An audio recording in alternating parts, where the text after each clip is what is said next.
Bien, ahí se empieza a grabar. Hoy es la tercera clase de filosofía, hoy es el 27 de diciembre 2021. Bueno, Pitágoras de Samos. Seguramente algunos ya escucharon hablar de Pitágoras, el filósofo eh, de Samos, de la ciudad de Samos.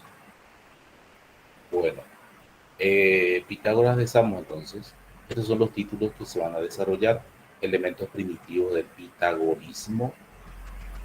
El pitagorismo es una escuela de filosofía. Bueno, características generales, la respiración cósmica, hablamos un poquitito nosotros de la respiración cósmica, que hay un neuma universal, un aire universal que se va expandiendo en el universo y que va haciendo cosas. La concepción aritmo-geométrica de la realidad. La realidad puede ser medida a través de los números. ¿Significa eso? Los números en sí. Los números son el arché de los pitagóricos. ¿Qué es el arché o arjé o arqué? Es el principio constitutivo de todos. Y el principio constitutivo de toda la realidad para los pitagóricos son los números. También hablan del vacío y el cosmos, las oposiciones. Vamos a empezar a hablar ya de las oposiciones, o sea, del dualismo, que siempre hay una confrontación, una lucha de opuestos en el universo. Y que de esa oposición también llega la armonía. La armonía y la oposición constante, ¿verdad? Es una lucha, es lo que mueve la realidad, o el mundo o el universo. Antropología, o sea, el hombre, que es el hombre para los pitagóricos. Hablamos de un dualismo entre alma y cuerpo. Juan Novela. A ver, Disculpe, profesor, fue un error. bueno, está bien. Entonces, en la antropología, o sea, el hombre, que es el hombre, donde surge el hombre, hay una oposición entre alma y cuerpo. Hablamos ya de oposición recién, hablamos de dualismo. Justamente el dualismo es la oposición de dos ámbitos, de dos aspectos de la realidad, que son contrarios, por eso se oponen. En este caso, alma y cuerpo. Y también vamos a hablar un poco de la transmigración de las almas, transmigración. Un alma, al morirse el cuerpo, transmigra a otro, ya se va a otro cuerpo. Eso se basa en la teoría religiosa del orfismo y el proceso de purificación. Y ya vamos a ver un poquitito del pensamiento de Platón también. Platón también se vuelve pitagórico de repente en sus principios y de ahí extrae muchas cosas, como la idea de dos realidades, de dos mundos, el mundo de las ideas y el mundo sensible, de los pitagóricos y de esa oposición entre alma y cuerpo. Empezamos a ver entonces oposiciones entre alma y cuerpo y vamos a seguir viendo durante muchos filósofos esta oposición que se denomina dualismo. Bien, voy a traer un archivo Word para nuestras anotaciones. También puedo hacerlo en este. Ay, no sé. Voy a salir un momentito. O sea, voy a dejar de presentar un segundito. Vamos a presentar toda la pantalla. Eso me va a hacer más fácil. Ahí.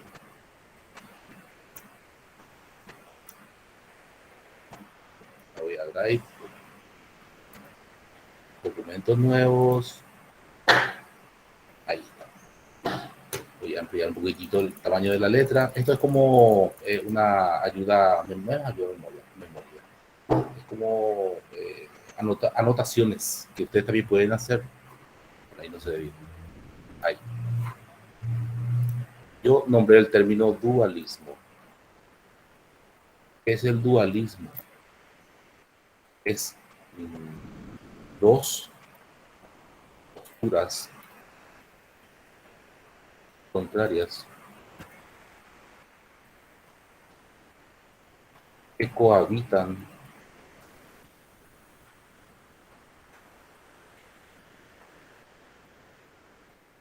una misma realidad.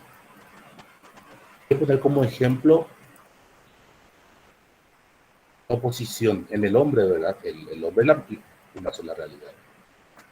Una sola realidad, el hombre, pero que en él cohabitan dos realidades o dimensiones distintas, alma y cuerpo. Así, hombre es alma y cuerpo. Ahí están las dos realidades, alma y cuerpo. El alma y el cuerpo que se oponen radicalmente. Pregunto, ¿cuál es el aspecto positivo del hombre? ¿El alma o el cuerpo?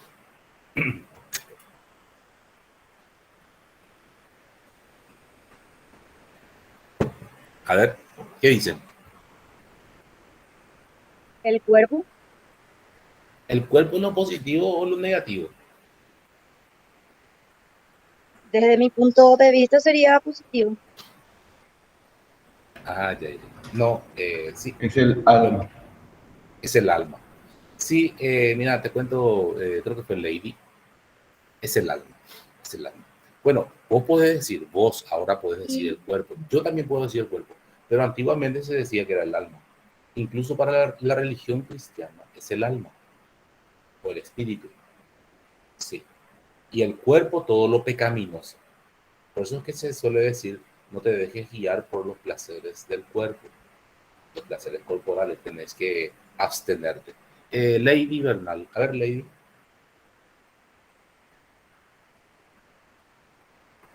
levantaste la mano.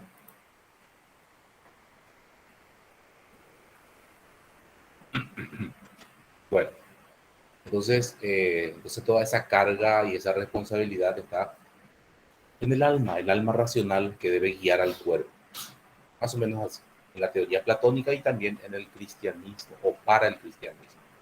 El alma es pura, el alma es una entidad perfecta, el cuerpo es imperfecto, es perfectible y el alma debe ayudar justamente a hacer tender al ser humano a la perfección. Lady Bernal, mi perro de vuelo, no sé por qué. Lady Bernal, ¿puedes hablar? O yo nomás no te escucho.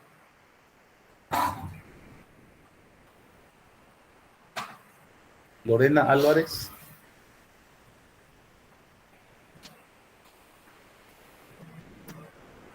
¿Será que yo nomás no estoy escuchando? No. Pueden hablar las personas que levantaron la mano o pueden bajar, en todo caso. ¿Será que escuché muy bajito algo?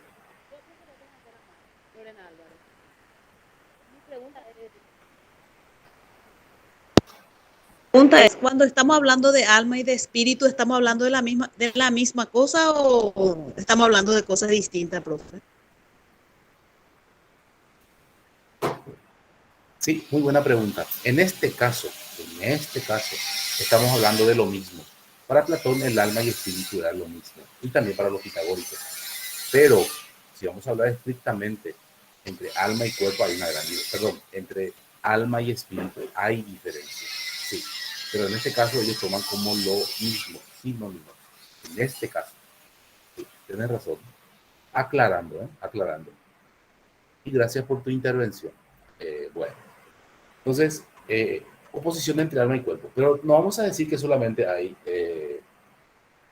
oposición entre alma y cuerpo. Es un ejemplo. Te voy a decir otra oposición. La realidad, por ejemplo, se compone de día y noche. Día y noche. No hay más. Dos nomás. ¿Está bien?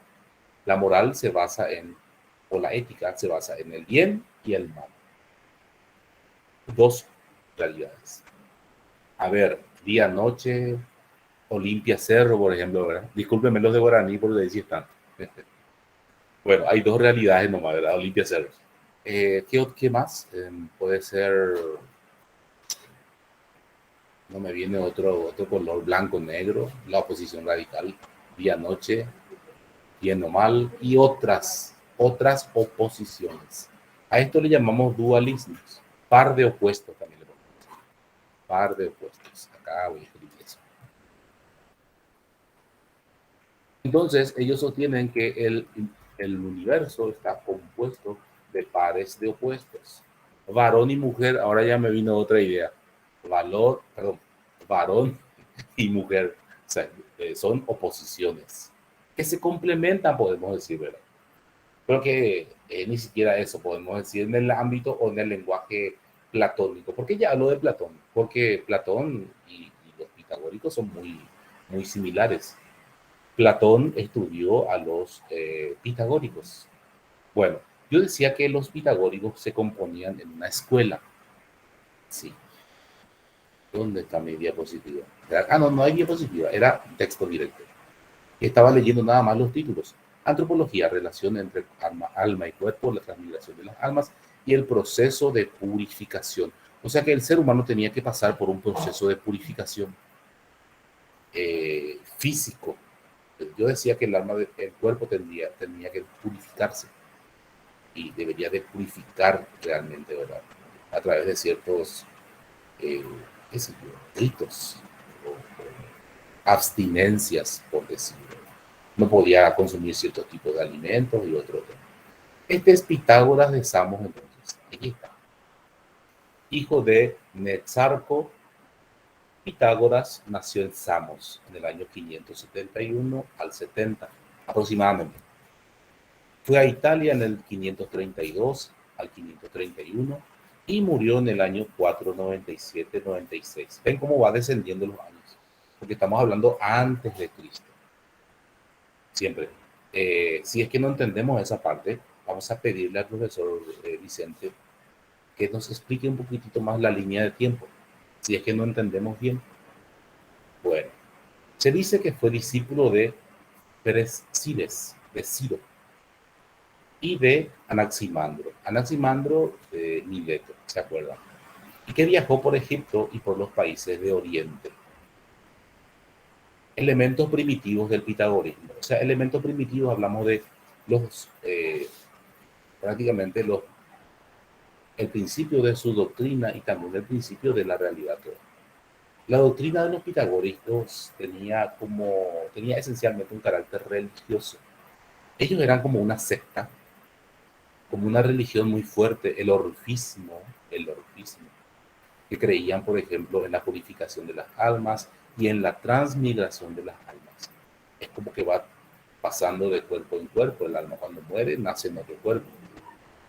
Esto está opuesto o está en contra también del pensamiento del cristianismo, por cierto. Vez pasada también dijimos algo, que el panteísmo se opone a la creación, o sea, al cristianismo. Y también la reencarnación o transmigración de las almas se opone al cristianismo, porque el cristianismo sostiene una sola vida. El hombre vive una sola vez, ¿no? Y no transmigra. Bueno, dice Pitágoras se presenta como el depositario de una sabiduría que la divinidad le ha transmitido. Él se cree luego algo divino, algo superior, como un dios o un semidios. Y también sus discípulos creían de él.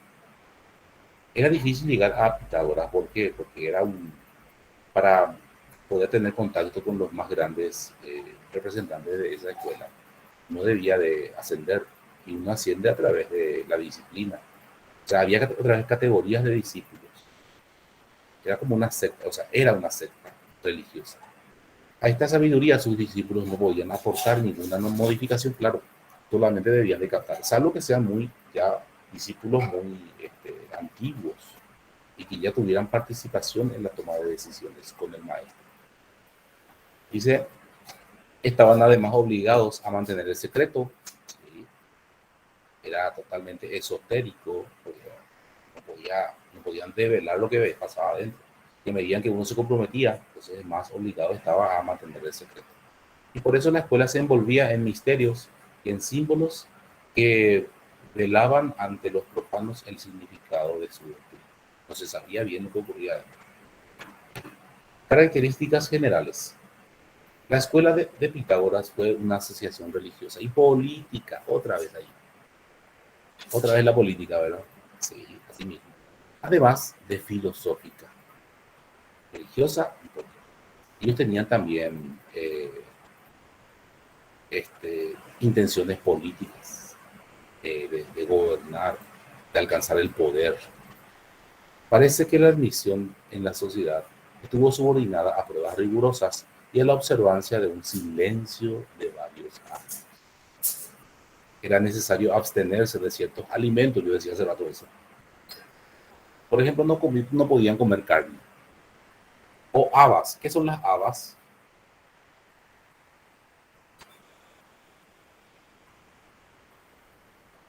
Las habas son como porotos, pero más grandes, ¿verdad?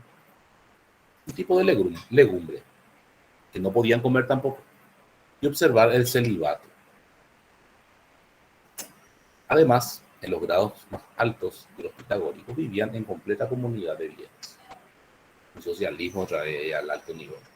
Pero hay poco fundamento histórico en todas estas noticias. Muy probablemente el pitagorismo fue una de las tantas sectas que celebraban misterios a cuyos iniciados se les imponía una cierta disciplina y ciertas reglas de abstinencia, que no debían ser pesadas. El carácter político de la secta determinó su ruina. ¿Por qué? Porque con la pérdida de las elecciones, de repente, ¿verdad?, en Atenas, fueron desterrados, o sea, unimocénicos. Bueno, eso fue la caída de esta escuela. Determinó la caída de esta escuela. Respiración cósmica. ¿Se acuerdan de la respiración cósmica? En el pensamiento de Anaxímenes. Y la concepción aritmo-geométrica de la realidad. El pitagorismo ha utilizado el concepto de la respiración cósmica para explicar la pluralidad real de las cosas. O sea, se originan las cosas a partir de ese aire universal, de ese neuma universal. Es como que el universo respira, más o menos. Se originan por disgregación de la unidad compacta del cosmos esférico.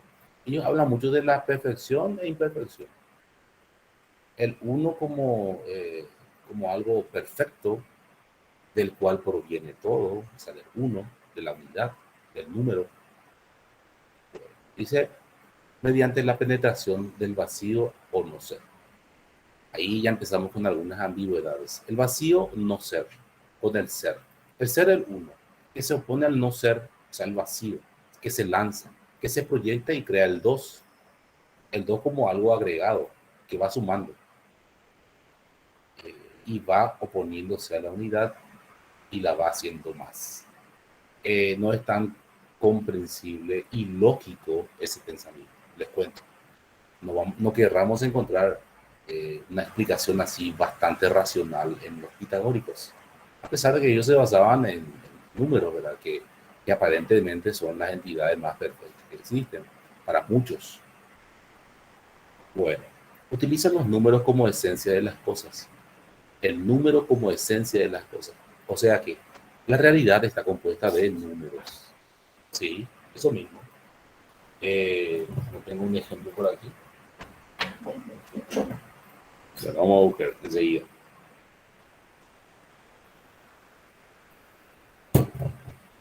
Un borrador. Acá hay un rino. Bueno, este es un rinoceronte, ¿verdad? Bueno, ¿y qué ves con este rinoceronte? La esencia de este rinoceronte es el uno, la unidad. Vamos a suponer más y a grandes rasgos que es por ser uno. Por ser uno, entonces, es perfección. Y también, ¿verdad? Le da su esencia. 1 más 1, 2 y así, ¿verdad? Qué fácil que es sumar. Y, por ejemplo, el número más perfecto viene a ser el 1. Es la unidad. El 1 es igual al 1. Y la unidad, el ser, la esencia del ser. Bueno, y el número, podemos decir, el número más perfecto también, ¿verdad? Pero no tanto como el 1, viene a ser el 2. Y el 2 no es más que el resumen de 1 más 1. Mira qué genial. Y así, el 3 viene a ser ya directamente el resumen de el 1 más, para no escribir 1 más 1, ponemos 3. Se resume. ¿Cómo se va realizando la realidad, ¿verdad? Bueno.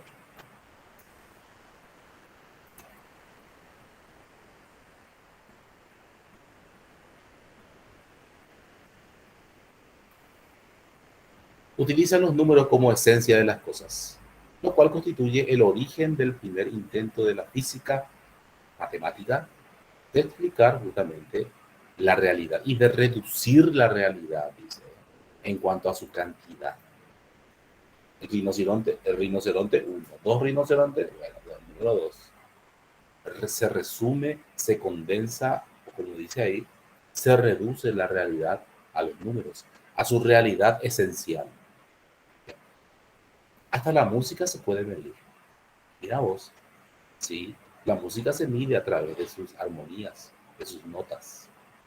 Se puede dibujar prácticamente una armonía, una música. Y eso es cierto. Eso ya viene desde los pitagóricos. Los pitagóricos también utilizaban la música justamente para alcanzar esa armonía universal. Sigo leyendo. El cosmos compacto era la unidad primordial, o sea, el uno. La diada o para es igual a 2. O sea, cuando te está el 1 y le ponemos otra unidad más, se vuelve 2. Uno separado por el vacío, o por el espacio, o por el no ser. El 1 separado por el vacío, por el no ser, que más o menos atrae al otro y se vuelve 2. Reitero que esta versión de la racionalidad no es exacta. Claro es. De esta posición primaria provienen todos los demás números. Ya mostré recién. Magia. Del 1 proviene el 2. Y del 2 el 3. Sí, nomás. Y si se quiere también se puede poner del punto. Mira, con un punto, un punto y otro punto se puede hacer una recta. Así una recta, ¿verdad? Un punto y otro punto. Un segmento. Con otro punto puedo hacer un triángulo. A ver, a ver, a ver. Ahí tengo 2 puntos. De 2 puntos puedo hacer una recta.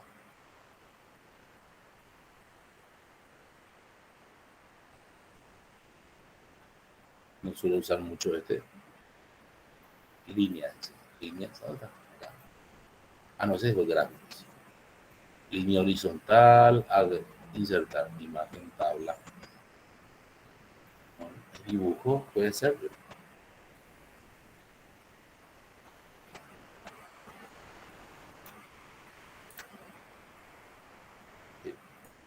De 3 puntos, entonces yo puedo hacer un triángulo, ¿verdad? 1, 2, 3. O un plano.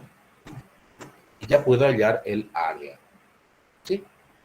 El área, el perímetro y el área de una figura geométrica.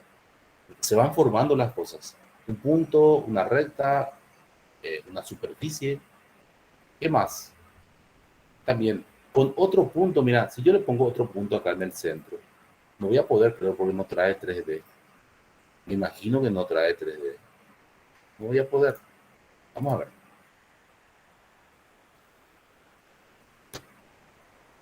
Bueno, vamos a guardar eso.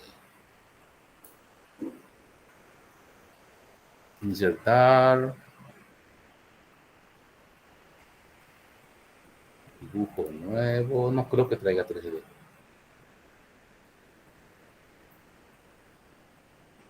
Ah, acá está. Lo que necesito yo es un prisma. No, no trae. ¿Cómo se llama el que le parece a triángulo que tiene forma tridimensional? Prisma, ¿verdad? Sí, prisma. Y no veo. Voy a poner un cubo nomás directamente ya. Un cubo, así, mira. Quería poner un prisma ahí, para poder mostrar que con 4 puntos ya podemos tener fondo. Esto pues figura y fondo, ¿verdad? Sí. Acá tenemos área y podemos tener también una figura espacial, más o menos parecida a esto, ¿verdad? Con otro punto. Con 4 puntos podemos tener ya esto. Bueno, a ver, ahí ya se ve. También vamos a hablar de eso mismo que yo estaba diciendo. Vuelvo al punto.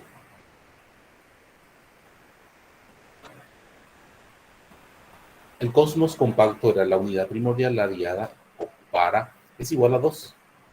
Unos separados por el vacío, por el espacio o por el no ser. De esta oposición primaria provienen todos los demás números. Mira, las figuras geométricas y todas las cosas. Recién acabo de mostrar en cuanto a la figura geométrica. El 1 es un punto, como estaba diciendo, el 2 es la línea, el 3 la superficie y el 4 el volumen. Ahí está, mejor explicado. De los puntos se deriva la línea, de allí la superficie y de estas dos los sólidos.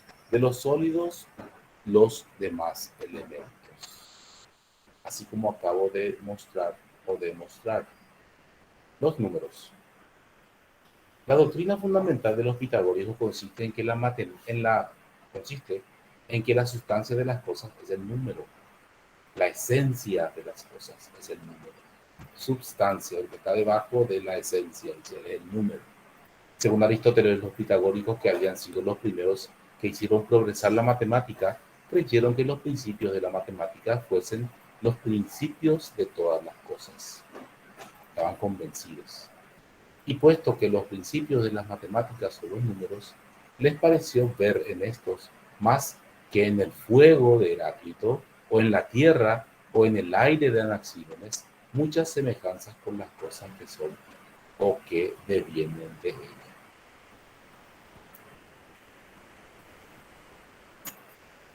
Utiliza los números como esencia de las cosas.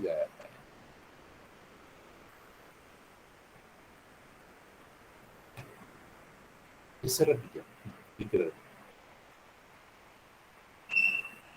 Acá está. Dice, los pitagóricos conciben las cosas como números porque consideran los números como cosas. Las cosas particulares están constituidas por fragmentos extensos, medibles, originados por la disgregación del ser y del no ser. El ser que se opone al no ser, una oposición constante. Los seres se componen de ser y de no ser, de limitado ser y limitado no ser. Ese vacío es como que le hace tender al ser nuevamente. Las cosas son iguales a números extensos y materiales que a la vez dan origen a las diferentes figuras geométricas con sus respectivas posiciones en el espacio. El vacío y el cosmos le tenían, lo que pasa es que los griegos le tenían una aberración al vacío y es como que querían redondear todo. El vacío como el caos y el cosmos como el orden y lo mensurable, lo medible. Y el vacío es como que le hacían caer, ¿verdad? Pero que el vacío te proyectaba hacia el otro ser. Pitágoras combina los principios de Anaximandro y Anaxímenes. La realidad primera, el soplo universal, o el aire universal, o el aire primitivo, como decía. La realidad primera, el neuma, que quiere decir. Ilimitado, que constituye el ser. Neuma ilimitado que constituye el ser, fuera del cual solo existe el no ser, el vacío o el espacio. Dentro del neuma ilimitado, agitado por el movimiento, se formó el cosmos esférico, limitado y compacto, con distinción de partes. Este cosmos es uno, la mónada, la unidad. Mónada viene de mono, teoría del uno. La realidad que es uno, la unidad. Lo impar constituye el principio de la unidad. El cosmos compacto era la unidad primordial, la diada. Bueno, esto se repitió. Las oposiciones. Si el número es la sustancia de las cosas, todas las oposiciones de las cosas se reducen a oposiciones entre números. Ahora bien, La oposición fundamental de las cosas respecto al orden mensurable que constituye su sustancia es el límite y del ilimitado. Límite y de ilimitado. El límite lo hace posible la medida, porque se mide. Cuando vos medís algo, lo limitas. Ya deja de ser ilimitado. Y en efecto, el número impar, la unidad dispar, constituye el límite del progreso de la numeración. El 1, que es lo completo, lo pleno, ¿verdad? Las unidades, pues, par-impar, porque su añadidura hace pares a los impares. Se cierra.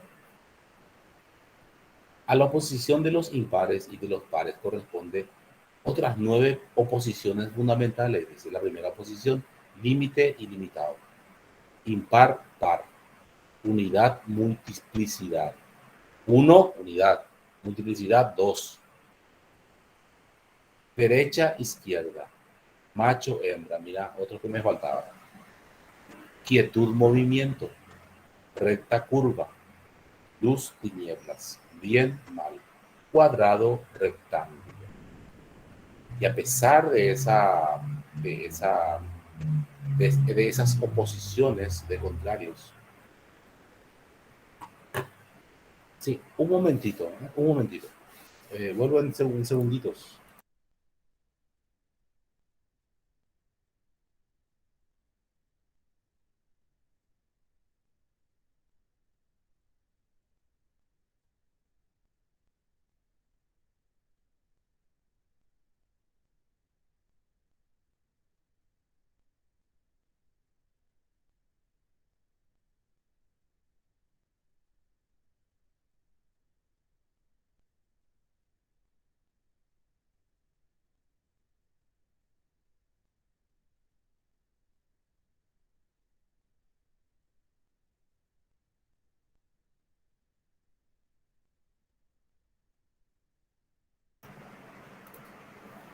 Bueno, estaba en eso yo. Armonía de los contrarios. A pesar de la guerra de oposiciones que vemos en el texto, hay una armonía en los contrarios. Dice, el límite es el orden, es la perfección. Por todo eso, cuanto se encuentra en la misma parte en la serie de opuestos es bien. Todo lo que se encuentra en la parte de lo malo. Los pitagóricos sostienen, no obstante, que la lucha entre los opuestos se concilia gracias a un principio de armonía. Y la armonía como fundamento y vínculo de estos opuestos constituye para ello el último significado de las cosas. Filolao define la armonía como la unidad de lo múltiple. La unidad en la multiplicidad.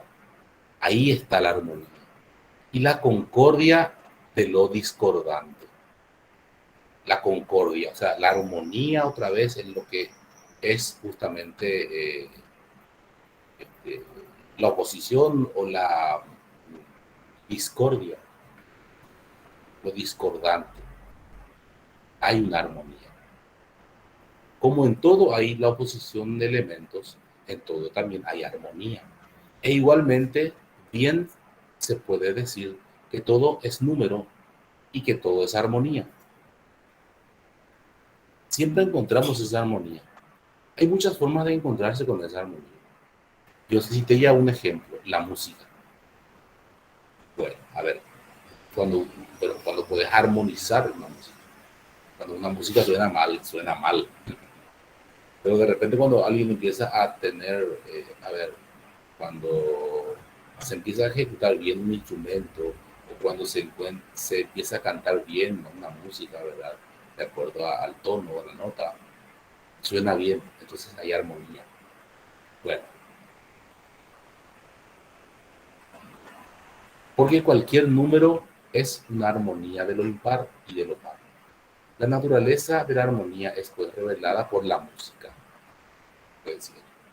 Las relaciones musicales expresan de la manera más evidente la naturaleza de la armonía universal y en consecuencia los pitagóricos las toman por modelo de todas las armonías del universo. Filolao, pitagórico. Antropología y no sé si aquí hasta aquí no hay tanta coherencia racional como decir esto. Lo par e impar. Hay una constante confrontación. Siempre va a existir eso. Lo ideal es buscar esa armonía ante esa discordia, ante esa discordia encontrar una armonía universal. Y la música es un buen modelo a seguir, ¿verdad? Para encontrar esa armonía. Antropología, relación entre alma y cuerpo, la transmigración de las almas y el proceso de purificación. El hombre consta de dos partes distintas, cuerpo y alma. Dice, el cuerpo compuesto de elementos materiales y el alma precedente o de procedencia celeste, o sea, de un mundo perfecto, podemos decir, para no ya hablar un lenguaje muy platónico. Las almas son partículas desprendidas del neuma infinito, o sea, de esa respiración universal primigenia. De ahí proviene el alma, que anda vagando por la atmósfera hasta que se encuentra con cuerpos, en los cuales entra por la respiración. Dice, con la primera inspiración ingresa el alma en el cuerpo. Las almas, si viven bien, alcanzan su purificación, pero si llevan una vida de abstinencia y se reintegran pues de la muerte a su estado primitivo. Cuando muere, entonces regresa a esa respiración universal. Si hay armonía, si no transmigra a otro cuerpo. Pero si lleva una mala vida, dice ahí, si no lleva una vida de purificaciones, se reencarna indefinidamente en cuerpos, incluso de animales o plantas, hasta conseguir su purificación. Es una creencia, ¿eh? La creencia en la preexistencia de las almas y la transmigración le da al pitagorismo un marcado carácter ético. ¿Por qué? Porque si uno lleva una vida acorde a la ética, entonces se va a purificar. Si no, por el contrario, se va a seguir o va a seguir reencarnándose en los cuerpos. La vida virtuosa consiste en el esfuerzo por introducir la armonía del hombre y así elevarlo a la contemplación del orden del cosmos. Y ya que hablamos de armonía, entonces, bueno, más vale que practiquemos la música, ¿verdad? El arte, para purificar nuestro cuerpo según los pitagóricos y alcanzar esa armonía universal. La purificación debe abarcar dos elementos: el cuerpo mediante la dieta vegetariana y la abstención de ciertos alimentos, el alma por medio de la ciencia para llegar a alcanzar la armonía universal. La música tiene una función catártica importantísima para quitar las pasiones y elevar el espíritu, para percibir la armonía de todas las cosas. Bien, vemos que tiene un carácter bastante religioso, ¿verdad? Y ético. ¿Preguntas?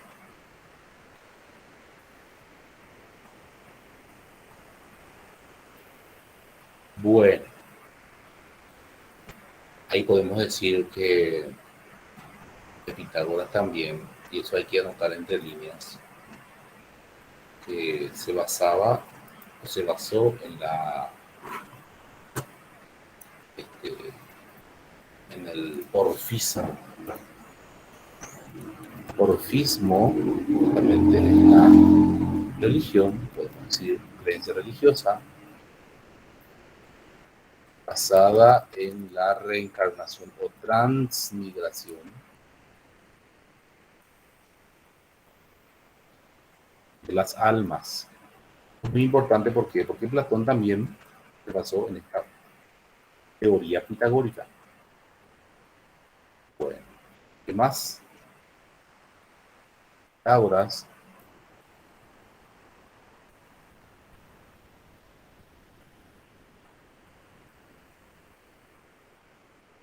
también decía, fue el primero en utilizar la palabra filósofo. Era el filósofo, el que busca la verdad.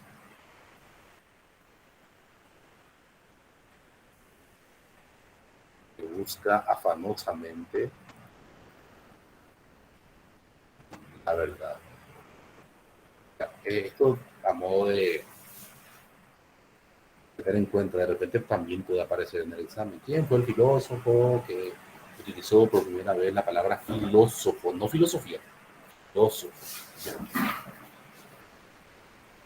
Bueno, para anotar de repente por ahí.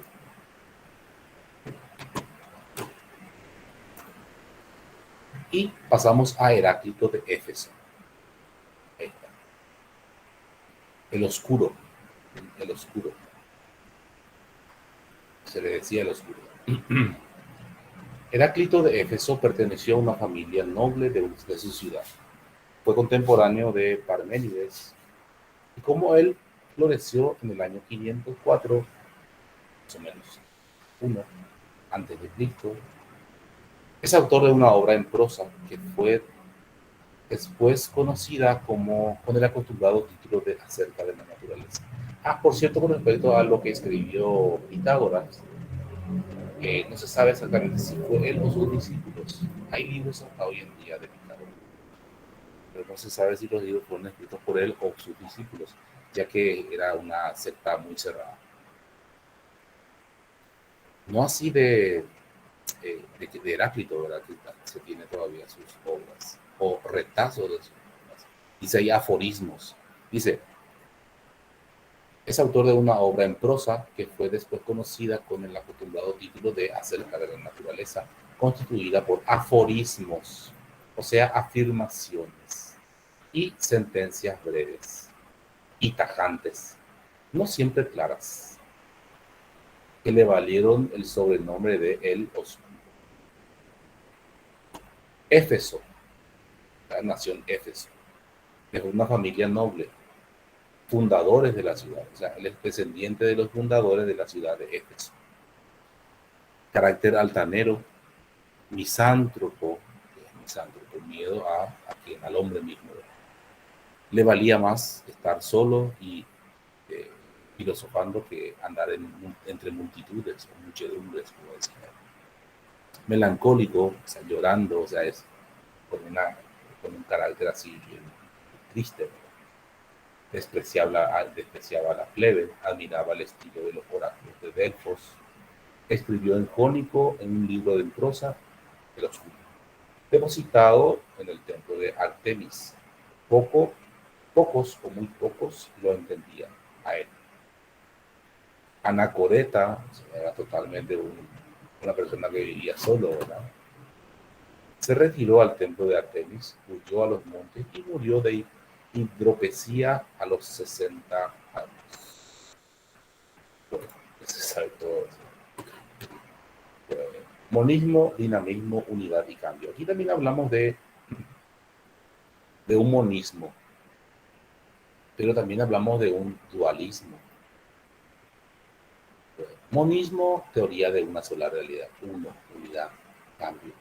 Bueno, él habla de unidad y cambio y de repente le vamos a ubicar más como el cambio. Cuando hablamos de cambio, hablamos de un dualismo. Pero él también habló de esa unidad primigenia de la realidad o del universo. Él también habló de esto. Pero por lo general se lo ubica más con el dualismo. Nuevamente con el dualismo y el cambio.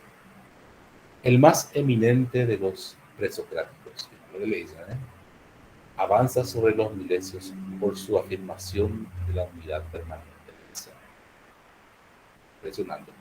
Miren que dice que avanza sobre los milesios, o sea, los de Mileto, supera a los de Mileto, a Tales, Anaxímenes y Anaximandro. Porque nos habla, él rescata ya la unidad de la dualidad o la unidad de la multiplicidad o la pluralidad de las cosas. Bueno, de lo plural a lo individual. No se me ocurre nada aquí. Vamos a ver mi esquema de la unidad. Mira,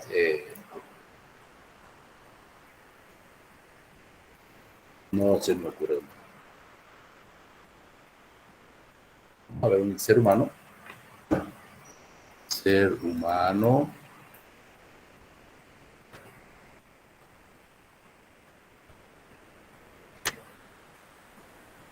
Así nomás.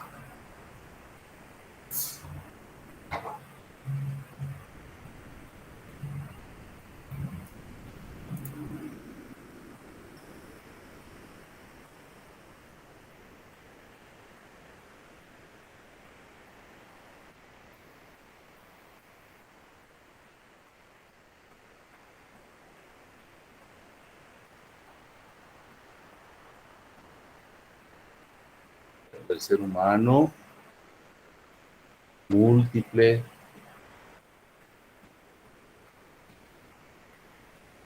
Bueno, es la multiplicidad de seres. Vamos a suponer varios seres humanos.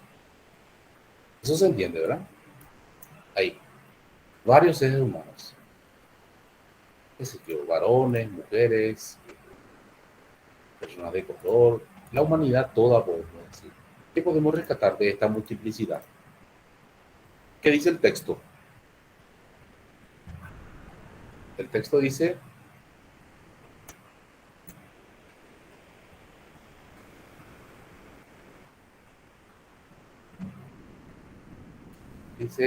por su afirmación de la unidad permanente del ser, frente a la pluralidad de las cosas particulares. De estos seres particulares, captar lo eterno. Entonces, ¿qué sería lo eterno de estos hombres, vamos a decir acá, de estos seres humanos? ¿Cuál sería lo eterno? Lo permanente, la unidad, lo universal. ¿Cuál sería?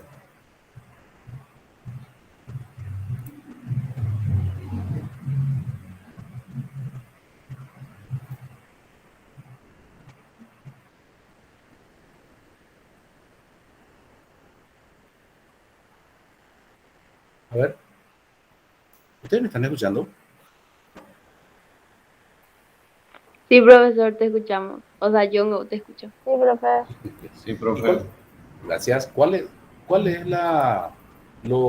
cómo decía ahí? ¿Cuál es lo permanente, la unidad? Como lo mismo que veíamos en Pitágoras, ¿verdad? ¿Cómo podemos rescatar la unidad de esto que es múltiple o plural? Porque está bien. ¿Cómo rescatamos la unidad de estos seres humanos? Entonces vamos a suponer que son varias personas.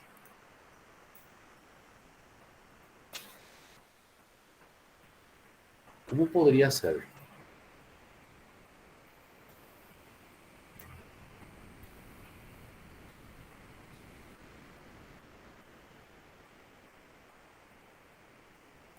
No encuentro. Bueno, voy a escribir acá.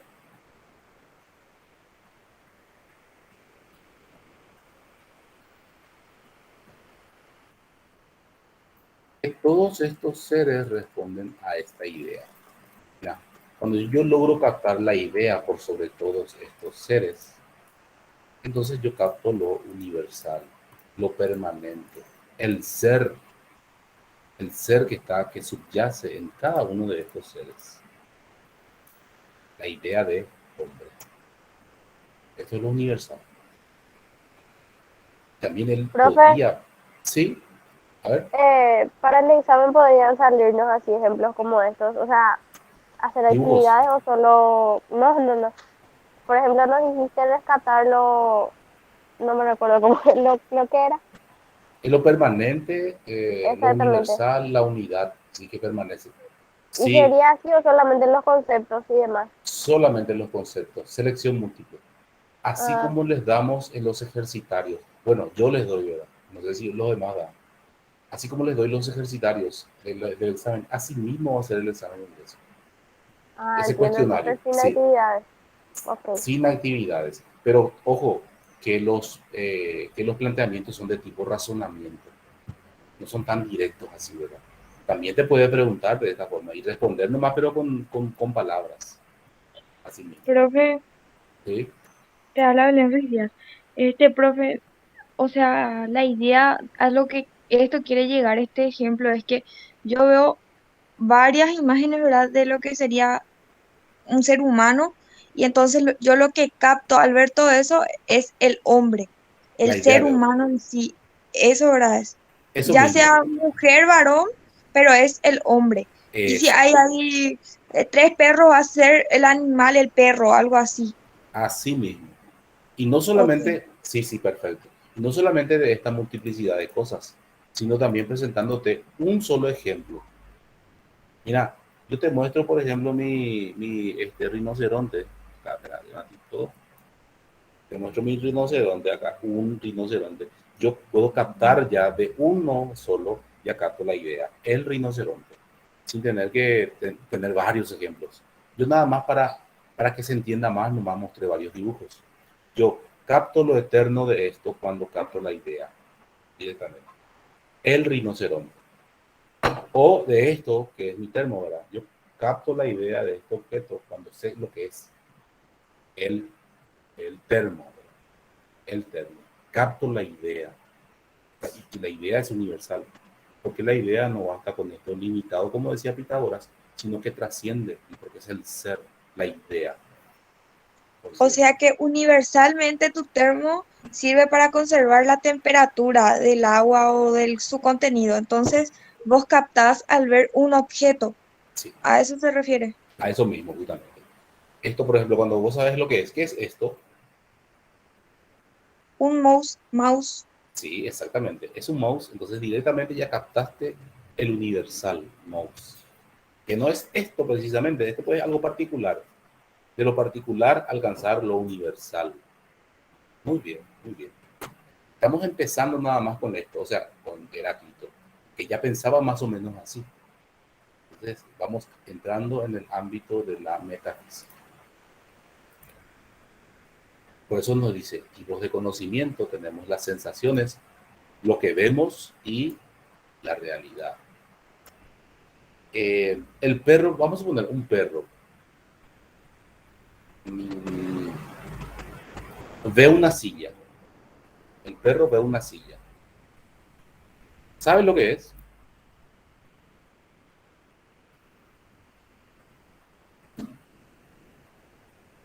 No sabe lo que es. No sabe. Capaz que se siente sobre la silla.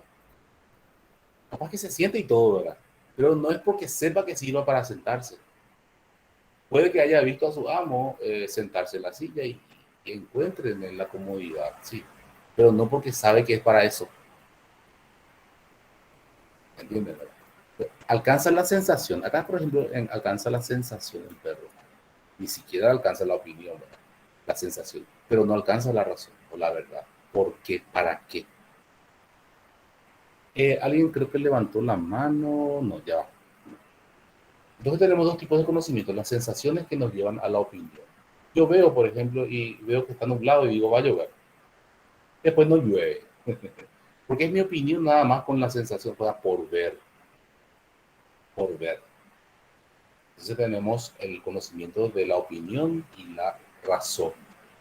Los perros pueden alcanzar la sensación, sienten frío, sienten calor, pero no pueden de repente interpretar eso mismo. Bueno, conocimiento, y se vale más por la experiencia.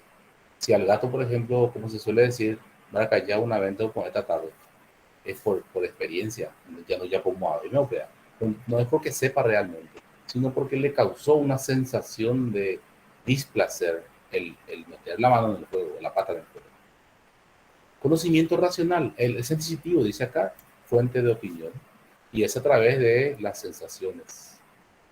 Conocimiento racional es lo que nos sirve para alcanzar la verdad. La razón que me sirve para alcanzar la verdad. Establece claramente la distinción entre dos órdenes del conocimiento. Lo sensitivo, que es la base de la opinión, y lo racional, único que puede llegar a alcanzar y a descubrir la verdad. La ilusión de lo fijo y estable. Y ahí empezamos. Ahí empieza Heráclito a nadar un poquitito en aguas de las sensaciones del mundo sensible, como diría Platón. Entonces ahí ya empezamos. Dice, los sentidos hacen creer que existen seres fijos y estables. Vos ves, por ejemplo, una montaña. ¿Y qué te dice cuando vos ves una montaña? ¿Qué te dice tu sensación? Tus sentidos, ¿qué te dice? ¿Se mueve o no se mueve? No. Sí, tu sentido te dice que no se mueve. Pero tu razón, ¿qué te dice?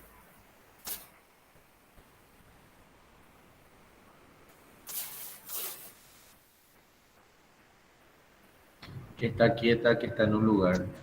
También te dice tu razón. Atende bien. ¿Una montaña crece o decrece?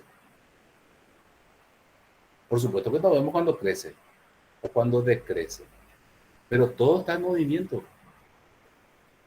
Tu razón te dice que está en movimiento. Mira, imagínate, eh, el monte Everest, el monte más alto del mundo, la montaña más alta del mundo, alguna vez fue el fondo de un océano. Y eso está demostrado. Entonces quiere decir que se mueve. La Tierra se mueve. Aparentemente no, vos mirás así en el horizonte y no se mueve. Pero nosotros sabemos, tu razón te dice que sí se mueve. ¿Verdad? El Sol se mueve.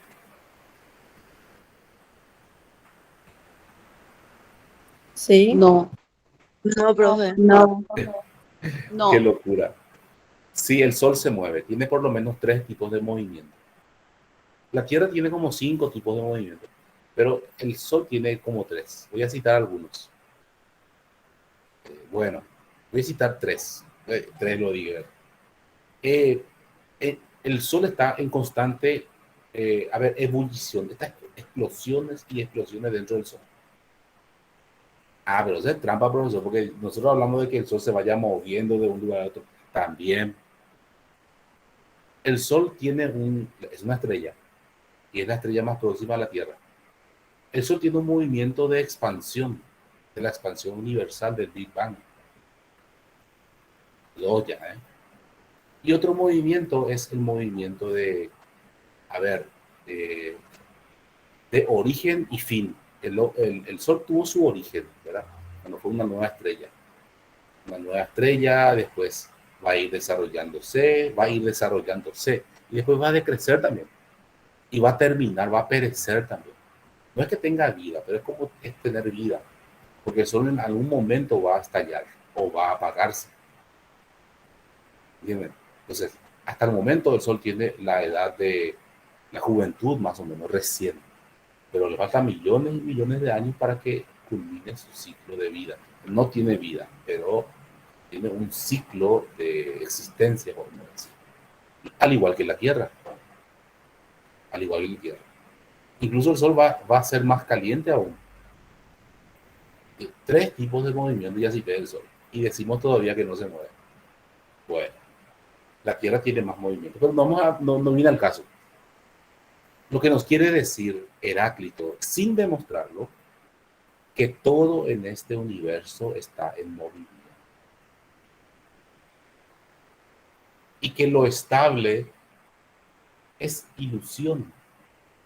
Los sentidos nos hacen creer que los seres son fijos y estables. Ahí está. Pero no. Todo se mueve. Esto es una ilusión porque solamente existe un ser único, en perpetuo movimiento. Él dice, el universo es uno y el universo está en movimiento. Hay que desconfiar de los sentidos. Sí, nadie puede tapar el sol con un dedo, ¿verdad? Todo está en movimiento. Ya dijimos el ejemplo de la montaña o las montañas, la tierra misma, todo está en movimiento. Nada está estático en este mundo real, físico. Yo no estoy hablando del mundo del ser, sino del mundo real, el mundo de los sentidos. Está en constante movimiento. La multiplicidad de cosas. Esto que está aquí, mirad, esto que está aquí, es el mundo real. Vemos personas, multiplicidad de seres con mismas características, pero son múltiples. ¿Verdad? No hablamos todavía de este universal, sino hablamos de los seres múltiples, del mundo real. Porque nosotros no vemos al hombre, nosotros vemos cosas a través de los sentidos. Bien, ya vamos encaminándonos al tema. Dice, por lo tanto, hay que estudiar los sentidos. No obstante, los sentidos son necesarios para adquirir sabiduría. Igual que mi sentido me engaña y me dice, no, eso no se mueve. En realidad todo está en constante movimiento. El eterno fluir, mira acá dice eterno. Cuando nosotros decimos eterno en filosofía, es Dios, prácticamente. Es Dios. El arché es el fuego o el símbolo. Esto yo quiero que entiendan bien. Cuando en el examen aparezca cuál fue el arché de Tales, ustedes pueden poner el fuego. Ahí está. Fuego. Pero que en realidad el fuego es el elemento o símbolo del devenir o el cambio. Ahí está. No creo que aparezca, pero puede que aparezca. Vamos a poner el fuego y vamos a poner el devenir, el cambio. Thais. Profesor, ¿puedes repetir el arjé de qué es el fuego? Porque justo se fue la señal y no pude escuchar. Justo el argel, ¿verdad? Argel. El Sí, arjé. sí. Dice, el arjé es el fuego, pero también es el símbolo del devenir. El devenir es el cambio. El arché o el arjé es el fuego, pero es más como el símbolo del devenir. ¿Qué es el devenir? El eterno fluir. Ahí está, el eterno fluir. Eterno fluir. Voy a escribir un término muy heraclitiano. Voy a seguir explicando esto que la compañera preguntó.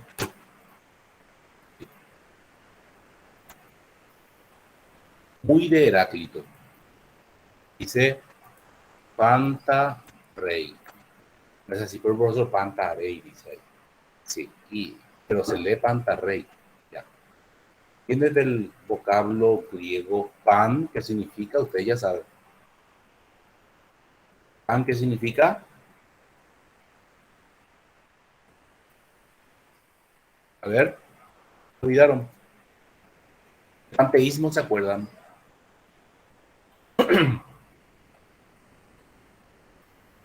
Bueno, vamos a hacer una cosa. Vamos a hacer una cosa. Ustedes dan filosofía, psicología, castellano, matemática, historia. Perfecto. Den filosofía nomás.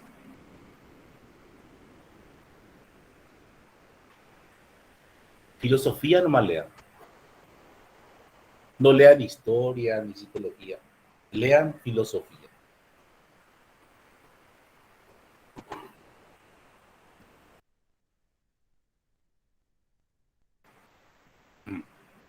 ¿Para qué o qué, profe? Y para no olvidarse más de estas cosas. No les digo más. Lean también filosofía. Ahí puede ser, ¿verdad?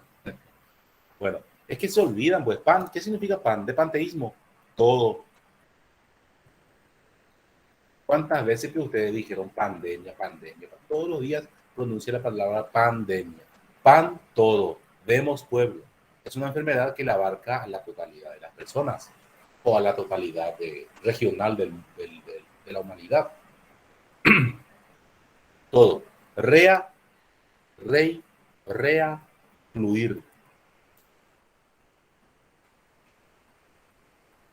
Todo fluye.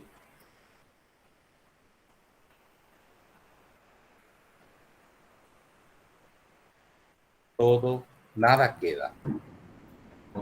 Todo pasa también puede ser, ¿verdad? Todo pasa. Muy bien, todo pasa. Todo está en constante movimiento, devenir. Póngale, eterno devenir. No se olviden del término devenir. Devenir no significa que te vas a venir, sino cambio, cambio constante. Fluir, eterno fluir, decía ella. Sí. Entonces, Panta Rey significa que todo fluye, nada queda. Todo pasa, el eterno devenir. Todo en este mundo está en constante movimiento. Voy a escribir una frase de Heráclito que dice, no sé si tenemos, por eso escribo, la guerra es la madre de todas las cosas. Porque, ¿por qué ocurre el cambio? Porque están en oposición, en pares de opuestos. Cuando el día, por ejemplo, gana, amanece. Y cuando la noche es una lucha. Y cuando la noche gana, la oscuridad gana, llega la noche. Y así, todo está en constante oposición. Y de esa oposición surgen las cosas. Cuando uno gana una batalla o una guerra. Es metafórico, metafórico. Por ejemplo, cuando nace una criatura, ¿qué es lo que muere? Muere el embarazo. Para que una cosa surja, otra debe morir. Otra frase de Heráclito. Dos ya, ¿verdad? Otra frase. Nadie puede bañarse 2 veces en un mismo río. Río Rea. Río Rea. Río Centro. Nadie puede bañarse 2 veces en un mismo río. Mira, estas son frases de Heráclito. Y el término también pantarrey, por supuesto. Ahí está.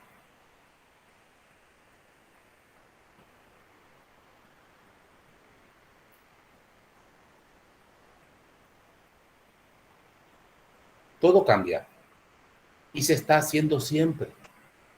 Y en este hacerse, en la transformación consiste la esencia de las cosas, en el devenir, en el cambio, pantarrey, las cuales son y no son a la vez. Oscilan. Es, no es, es. Es, no es, no es. Termina. Las cosas mueren, las cosas perecen en este mundo real. Hasta las montañas perecen, o sea, terminan, mueren. Todas las personas mueren, sin excepción. La única realidad es el fuego. Y con todo eso no expliqué todavía por qué el fuego. Mira, cuando vemos nosotros el fuego, una llama,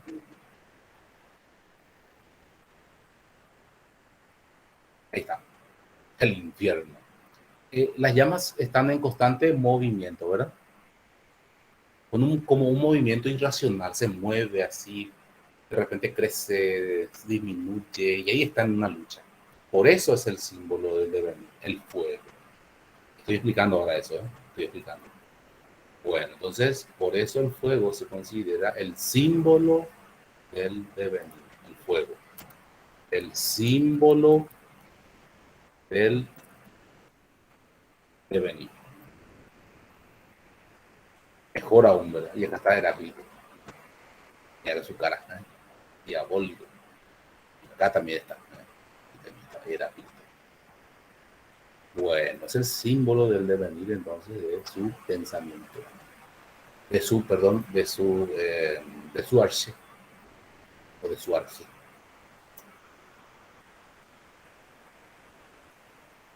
Entonces esto oscila. Única realidad del fuego.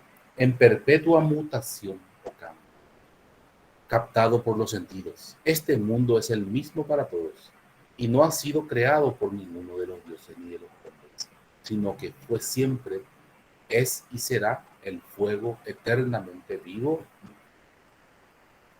que se enciende según un orden regular y se apaga según un orden regular también.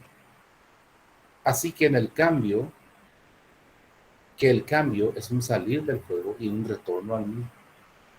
Fíjate nomás las llamas, de repente como que se apaga a un lado y se prende dorado. Eso es por la acción del oxígeno. Con el fuego se intercambian todas las cosas y el fuego se intercambia con todas ellas. Así como el oro se intercambia con las mercancías, ¿verdad? Y las mercancías con el oro. Por la razón universal permanece inmutable los cambios. Bien, ahí tenemos entonces el pensamiento de Parménides. Perdón, Heráclito. Y ahora vamos a entrar en el pensamiento de Parménides, pero no lo vamos a hacer por nuestro tiempo. Vamos tranquilo, tenemos bastante tiempo. Pues estoy mirando nomás nuestro contenido y veo que falta ahí todavía para este cuestionario que está aquí. Sí, mismo esta diapositiva, ¿verdad? Todavía no entramos. Diapositiva de la clase. Aquí está. Entonces voy a anular nomás la evaluación porque todavía no entra esa parte. Bueno. Mi rol normal. Editar. Y voy a guardar nomás todavía este cuestionario porque todavía no vimos todo. Oculte. Ya, perfecto.